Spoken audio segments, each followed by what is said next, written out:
De la chaleur intense et de violents orages. Des milliers de Québécois plongés dans le noir ce soir. Dur lendemain de 1er juillet, des dépotoirs à ciel ouvert sur les trottoirs.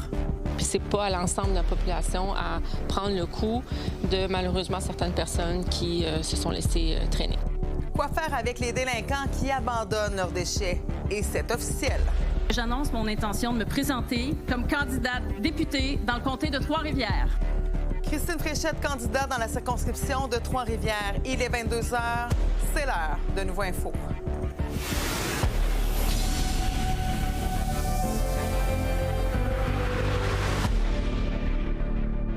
Fin de soirée tout le monde. Encore ce soir, la météo joue les troubles fêtes. En ce moment, quelques 125 000 clients d'Hydro-Québec sont plongés dans le noir. C'est d'ailleurs peut-être votre cas. Après une autre journée de chaleur accablante, ce sont ce soir les orages qui retiennent notre attention.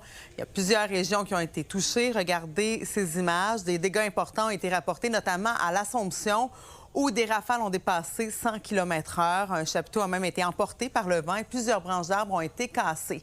On retrouve tout de suite Jean-Charles Beaubois, météorologue et président de Météo Global, qui lui aussi est privé de courant ce soir. Bonsoir, Jean-Charles. Oui. Bonsoir. Je vous confirme, nous sommes à la bougie. Alors, ça donne quand même une petite ambiance, mais pas évident. Ça a brassé dans plusieurs régions du Québec. Justement, où est-ce qu'on a recensé de plus forts orages?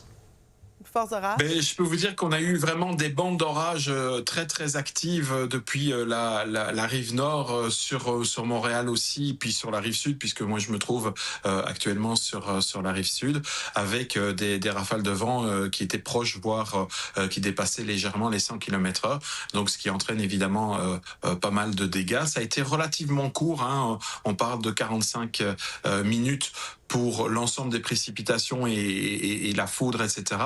Mais les coups de vent, ça a été beaucoup plus rapide que ça. C'était vraiment quelques endroits dans cette cellule orageuse qui a provoqué ce coup de vent un peu important. Oui, et c'est allé jusque dans la Mauricie aussi, pas seulement le Grand Montréal qui est touché ce soir, là. Oui, tout à fait. Mais je dois vous avouer que j'ai perdu un peu le fil à un moment donné quand j'ai perdu l'électricité aussi. Donc, c'est certain que en Mauricie, je crois que Trois-Rivières a été vraiment sur le bord, a probablement reçu peut-être le flanc est de cette zone orageuse. Une zone orageuse qui s'est formée quand même relativement rapidement et puis qui est descendue, qui a traversé le sud du Québec tout aussi rapidement d'ailleurs. Ça fait 2 soirs comme ça qu'on y goûte. Donc, pour les prochaines heures ou les prochains jours, qu'est-ce qui nous pend au bout du nez?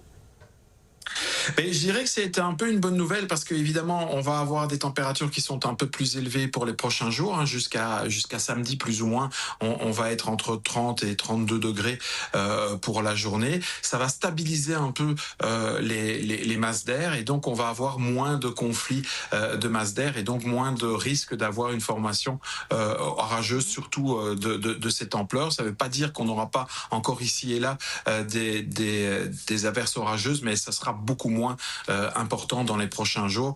Donc ça, c'est quand même une bonne nouvelle. Bon, tant mieux. Merci beaucoup, Jean-Charles. Au revoir. Avec grand plaisir. Bonne soirée. C'est une tradition, le 1er juillet. Beaucoup de gens ont déménagé. Conséquence, certains trottoirs de Montréal ont des allures de dépotoirs à ciel ouvert. Et avec la chaleur et l'humidité, bien sûr, il y a des odeurs parfois désagréables qui s'en dégagent. Lila Mouche.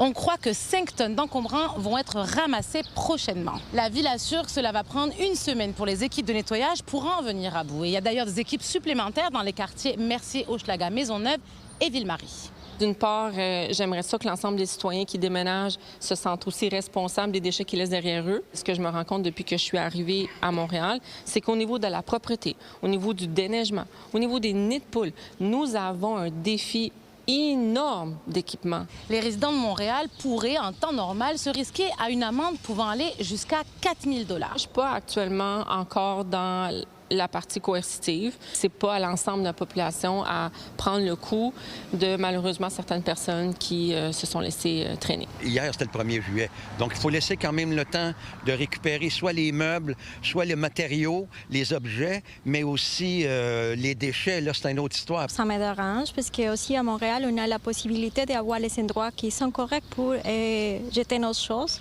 Je pense que ça, c'est un manque d'organisation. Puis, c'est vrai que les gens font un petit peu la balade de Montréal pour trouver des objets le lendemain généralement. Est-ce que vous allez faire ça vous aussi? Jamais, ben trop peur des punaises.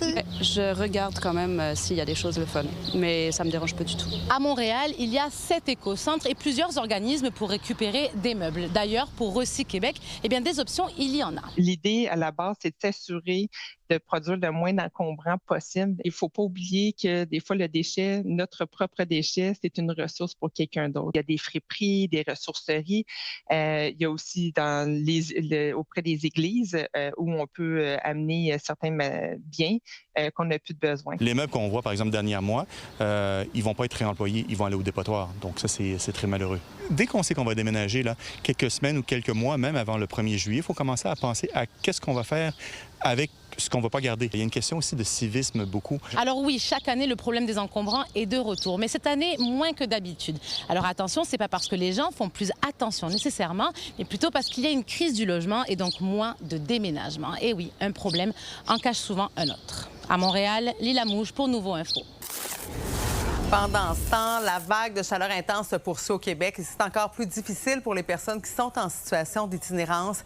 J'en ai discuté un petit peu plus tôt avec James Hughes de la mission Oldbury. Bonjour, M. Hughes. Merci d'avoir accepté notre invitation.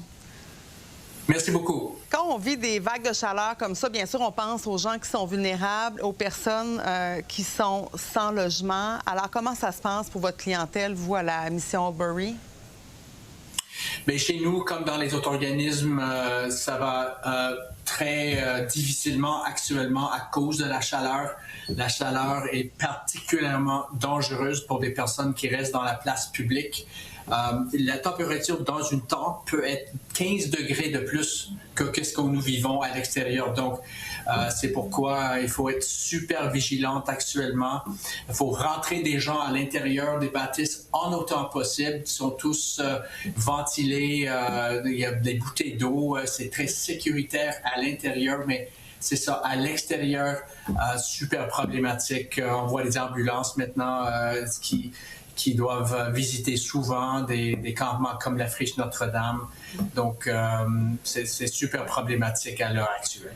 Comment des organismes comme le vôtre réussissent peut-être à faire une vigie, à surveiller l'état de santé des gens? Est-ce que vous allez voir sur le terrain? Est-ce qu'il y a des équipes qui vont s'assurer que les gens vont bien ou qui essaient de les faire rentrer à l'intérieur à l'air climatisé? Oui, tout à fait. Au Bury, nous avons 2 cliniques mobiles qui sillonnent les rues, des campements et tout. Ils sont équipés avec tout ce qu'il faut pour s'assurer que si quelqu'un a soif, on a de l'eau. On amène avec nous les Mr. Freezy, là, qui sont super bons à manger, à digérer pendant la grande chaleur. On a des premiers soins, bien sûr. Nos équipes sont toutes équipées à intervenir dans les urgences, mais c'est important à dire que nous avons tous un rôle à jouer, les Montréalais et Montréalaises, de garder les yeux ouverts. Si jamais on voit quelqu'un en détresse, on doit appeler 911. Donc, on peut sauver une vie comme ça. On ne détourne pas le regard. Au contraire, on essaie d'être empathique à la cause et d'aider comme on peut. J'ai envie de vous demander, on est au lendemain de la grande journée de déménagement, 3000 ménages qui n'avaient pas trouvé hier de logement. Est-ce que vous vous attendez à avoir malheureusement encore plus de personnes en situation d'itinérance? Le 1er juillet, c'est toujours très, très problématique. De plus en plus, c'est ça la première fois qu'on dépasse le 3000 de personnes qui sont sans logement à l'heure actuelle. Il y a beaucoup d'appui pour ces personnes-là dans les hôtels de façon temporaire. Une certaine couche vont absolument se retrouver en situation d'itinérance. Donc, Oldbury, tous les autres organismes, on est là pour les accueillir en autant possible. Mais depuis des années, on vit une crise de logement, des investissements transformationnels. On comprend que la problématique est bien sûr malheureusement bien plus grande. Merci beaucoup d'avoir pris le temps de nous donner des nouvelles des gens de la rue justement ce soir. Merci. Merci beaucoup. En politique, maintenant, la première ministre du Québec, Christine Fréchette, est officiellement la candidate de la CAQ dans le comté de Trois-Rivières. Elle tire donc un trait sur Sanguinet et espère aussi conserver le siège occupé jusqu'ici par le ministre Jean Boulet. Le reportage de Nicolas Bergeron. C'est donc avec beaucoup d'émotion, de fierté, puis un très grand sens des responsabilités que j'annonce mon intention de me présenter comme candidate députée dans le comté de Trois-Rivières. La première ministre du Québec, Christine Fréchette, est officiellement candidate pour la CAQ dans Trois-Rivières, comté que Jean Boulet, ministre du Travail, détient depuis 8 ans. Ce dernier a récemment rapporté qu'il ne se représentait pas. Et lorsque Jean m'a approché, une réflexion s'est entamée. Et j'ai un enracinement avec les gens de Sanguinet. J'ai un enracinement avec les gens ici. Et finalement, je me suis dit, je pense qu'en revenant à Trois-Rivières, c'est une sorte de retour aux sources. C'est une façon comme de boucler la boucle par rapport à Trois-Rivières. Christine a démontré au cours des dernières années qu'elle savait prendre des décisions difficiles, rassembler les gens et faire avancer des dossiers complexes. Outre les importants enjeux comme l'éducation et la santé, Christine Fréchette souhaite se pencher davantage sur l'itinérance, qui est un problème partout au Québec, dont à Trois-Rivières. Les fois où je suis venue à Trois-Rivières ces dernières années, j'ai été témoin, en fait, de l'augmentation de ce phénomène de l'itinérance, notamment au centre-ville de Trois-Rivières. Et par conséquent, on est déjà à l'œuvre. Moi, j'ai priorisé ça. J'ai demandé au ministre Carman, puis on l'a réalisé il y a quelques semaines, d'investir. On a investi 28 millions de dollars pour des nouvelles formules en lien avec l'itinérance. Elle a aussi décoché une flèche à ses rivaux politiques, dont Paul Saint-Pierre Plamondon. Quand je regarde le Parti québécois, c'est le référendum. Je veux dire, la grande majorité des Québécois n'en veulent pas de ce parti pour déclencher un référendum. Et puis au niveau des libéraux, j'ai l'impression qu'ils se cherchent. Christine Fréchette assure avoir des liens forts avec Trois-Rivières, qui l'a vu grandir. Mais les électeurs, eux, qu'en pensent-ils? On voit qu'elle est ferme puis qu'elle veut accomplir vraiment, là, elle veut donner un coup de pouce aux Québécois. J'ai rien contre Mme Fréchette, sauf que je trouve que dernièrement, elle n'a pas été... on lui a demandé c'était quoi la dette du Québec, tout ça, puis elle n'était pas capable de répondre à ces questions-là. Moi, je trouve que Trois-Rivières aurait peut-être besoin d'elle. Ça pourrait vraiment être avantageux pour Trois-Rivières. Dans Trois-Rivières s'annonce donc serré avec Christine Fréchette de la CAQ, Valérie Renaud-Martin du Parti libéral et Stephen Roy-Collin de Québec solidaire. Jean Pellerin s'est dernièrement porté candidat à l'investiture du Parti québécois, alors que le Parti conservateur, lui, n'a toujours pas présenté de candidat. À Trois-Rivières, Nicolas Bergeron, pour Nouveau Info. La vidéo de l'arrestation d'Al Boivin, un des criminels les plus recherchés au Canada, a été dévoilée par le gouvernement espagnol. Le caïd originaire du Saguenay a été appréhendé par les policiers vendredi dernier. Selon les autorités espagnoles, il se cachait dans une luxueuse résidence de la ville de Marbella. Il était en cavale depuis plus de 3 ans maintenant. Des dénonciations d'agressions sexuelles dans des congrégations religieuses, il y en a eu plusieurs. Mais ce qui est plus rare, c'est un groupe qui se dénonce lui-même. Eh bien, la communauté de la Dame de tous les peuples, ou Armée de Marie, affirme que 2 de ces religieux ont agressé sexuellement des garçons à plusieurs reprises. Laurence Royer. C'est dans ce journal que la communauté de la Dame de tous les peuples fait des révélations assez troublantes. On y apprend que 2 pères, Père Denis Laprise et Père Lionel Bélanger, ont commis des actes de pédophilie, c'est-à-dire des actes de nature sexuelle sur des enfants et des adolescents. Ce sont des actes qui ont été commis il y a 20, 30, 40 ans, mais ce qu'on y lit également dans ce journal, c'est que certaines de ces victimes portent toujours les traumatismes de ces agressions et qu'ils en subissent toujours les conséquences. Il y a eu des abus qui ont été commis, je le souligne, on pense entre 1975 et 1996. Un de ces 2 prêtres-là, c'est notre frère aîné. Alors, ça pourrait paraître curieux, étrange, même dire, est-ce que Serge et Yvan viennent défendre leur frère devant les caméras, devant les journalistes? Pas du tout. Ces abus-là, ils sont connus depuis des années ici au sein de la communauté. Mais les élections de l'automne dernier ont précipité les choses. Christian Sasseville, qui était membre du bureau d'information à ce moment-là, a écrit un article dans la revue où il a affirmé candidement qu'il n'y avait jamais eu de dérive dans l'œuvre, alors que c'était pas vrai. Alors, ça a choqué quelqu'un, et là, on s'est dit, le temps est venu de faire la lumière. Il y a toujours 2 possibilités. La première, c'est que les victimes ont parlé, les victimes ont indiqué leur décision d'aller public sur cette question-là, ce qui est possible. À ce moment-là, l'organisation va dire, on va y aller avant eux, puis dire, on s'excuse et on fait un grand ménage. L'autre difficulté, c'est qu'on sait qu'il y a eu des recours collectifs contre à peu près tous les diocèses du Québec contre des prêtres pédophiles. Pour la communauté, l'objectif de cette démarche est clair, contribuer au processus de guérison et rétablir la confiance. Encore ce matin, l'une des personnes nous disait jusqu'à quel point elle se sentait libérée par le texte de M. Boscard. Ça permettait de mieux comprendre la situation et faire en sorte que ça crée un baume sur, bien sûr, des souffrances. Il faut comprendre que nos victimes, les victimes des deux prêtres, n'ont jamais porté plainte à la police. Et je pense que les deux raisons principales qui faisaient qu'elles ne portaient pas plainte, c'est qu'elles tenaient tellement à l'œuvre. Y avez-vous songé à appeler la police maintenant? Non. Okay. Non. Mais de toute façon, ça changerait quoi d'appeler la police? Là? On fait venir la police ici, là, ce matin, là, on dit, écoutez, là, on a eu des prédateurs, là. Ils sont décédés maintenant, mais on les dénonce. Est-ce que vous encouragez ou soutenez les personnes, les victimes, à porter plainte si elles le souhaitent? Oui, au besoin. À la quai de chemin, Laurence Royer pour Nouveau Info.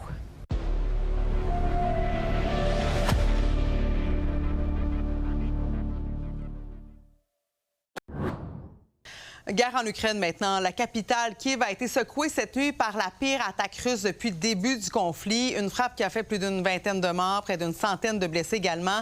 Et le bilan continue de grimper. Le président Volodymyr Zelensky promet maintenant une riposte. Pour en discuter, on joint tout de suite Dominique Harel, titulaire de la chaire d'études ukrainiennes à l'Université d'Ottawa. Bonsoir, professeur Harel. Bonsoir. Bon, je sais que vous avez eu des nouvelles toutes fraîches de Kiev. Donc, comment cette nouvelle salve a été vécue du côté de l'Ukraine? Écoutez, c'est horrible. Là, ils ont frappé, comme vous l'avez dit, on est rendu presque à une trentaine de morts, là où on se parle. Une vingtaine d'habitations, blocs appartements ont été frappés. Il y a des gens qui sont sous les décombres. Il y a encore des personnes portées disparues. Ça a duré toute la nuit. Ce qui est assez remarquable, il y avait plus de 50 000 personnes qui s'étaient réfugiées dans les stations de métro. Vous savez, les stations à Kiev sont très, très, très profondes. Elles avaient été construites à l'époque soviétique pour résister à une attaque nucléaire. Alors, c'est comme des abris-bombes, des bunkers. Donc, vous l'avez dit, c'est la pire attaque. Donc, il y a une escalade. Mais quelle est la stratégie de Poutine? C'est quoi? C'est de briser la résistance ukrainienne? On avait quand même l'impression, au cours des dernières semaines, on avait quand même l'impression que l'Ukraine est en train de prendre le dessus. Mais là, qu'est-ce que ça nous donne comme information, tout ça? En tout cas, clairement qu'il y aura une escalade, encore une fois, des violences? Oui, mais ce que l'Ukraine fait en Russie, c'est très différent. Ils ne s'attaquent pas aux civils. Bon, les Russes attaquent aussi des sites militaires, bon, pour des raisons de secret défense, on ne sait pas là, ce qu'ils ont frappé, mais il y a de plus en plus de civils qui sont touchés, comme on le sait. Alors que pour les Ukrainiens, eux, ils frappent de plus en plus systématiquement les raffineries de pétrole. Ça crée des pannes, enfin des pénuries d'essence incroyables à travers toute la Russie. La Russie, c'est immense. Hein? Il y a 89 provinces en Russie. Il y a même des pénuries de pétrole actuellement en Sibérie. En Sibérie, ils sont en train de faire en sorte que la Crimée, qui est une péninsule là, qui avait été conquise, là, annexée en 2014 par la Russie, est de plus en plus en état de siège. Il y a même l'état d'urgence a été déclaré parce que les Ukrainiens ont acquis eux-mêmes la capacité de frapper avec des drones, de frapper toutes les lignes d'approvisionnement. Donc ça, c'est la stratégie ukrainienne, désorganiser l'armée russe. Et peut-être aussi, démoraliser la population, mais c'est surtout, il y a un objectif militaire et la tendance est nette. Du côté russe, c'est quoi? C'est de terroriser la population, mais ça va pas les faire capituler. Alors malheureusement, on continue de suivre ce conflit. Merci beaucoup, professeur Harel, d'avoir pris le temps de nous parler. Merci. Bonne soirée. Les États-Unis s'apprêtent à souligner les 250 ans de la déclaration d'indépendance face à l'Empire britannique. Et pour marquer le coup, les Américains sont invités à se replonger dans leur histoire. Ma collègue Sabrina Rivet s'est rendue de l'autre côté de la frontière. Ce n'est définitivement pas la meilleure journée pour faire de la route. Je suis arrivée à Champlain, aux États-Unis. Je suis partie très tôt ce matin. Mais il faut quand même que je m'arrange un petit peu. Je m'en vais rencontrer la directrice d'un musée.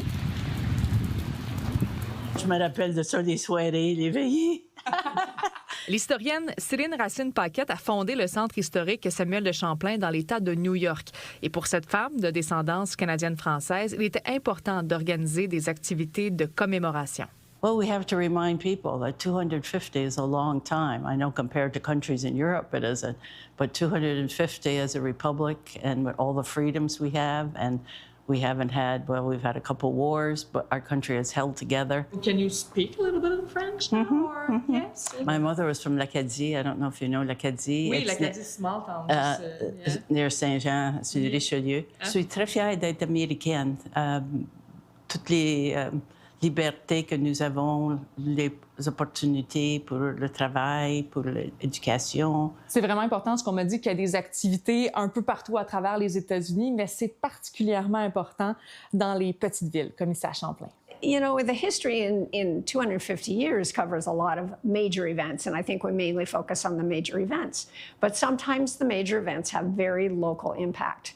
So if you take something, for example, like the War of 1812, we think of that as coming out of a history book. But here in Champlain, the soldiers were actually here. They were living here. They were spending time here. There were treaties that were negotiated here. So it's a very local impact. C'est le temps maintenant de remettre le cap sur Montréal. À mon retour, j'ai rencontré 2 Franco-américaines de passage au Québec. Aux États-Unis et en Louisiane, on sent que nous sommes des Américains, mais en même temps, nous sommes des Louisianais aussi. Et pour moi, des fois, c'est plus important parce que c'est ma communauté immédiate. Et malgré la situation aux États-Unis, l'espoir demeure. Je pense que les États-Unis, c'est un pays d'immigrants et donc on est toujours plus fort quand on célèbre le fait qu'on est divers, on est culturel. Et ça, c'est ce que je vois dans les jeunes américaines. Et j'ai demandé à la fondatrice du Musée Samuel de Champlain si les gens allaient avoir le cœur à la fête. Well, people are always willing to have a party. Of course. And if there's food, that always helps. So they don't always take it too seriously, but they know it's there and they're proud of their stars and stripes. Underneath it all, they're very proud to be Americans. Yeah. À Champlain, dans l'État de New York et à Montréal, Sabrina Rivet pour Nouveau Info.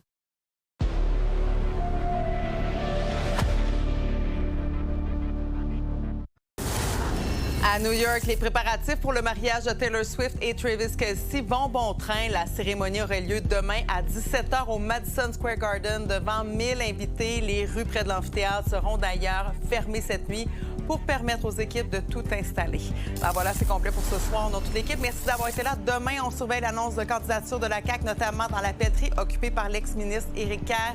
Et accrochez-vous, en principe, ça devrait être la dernière journée collante et humide. À demain, tout le monde.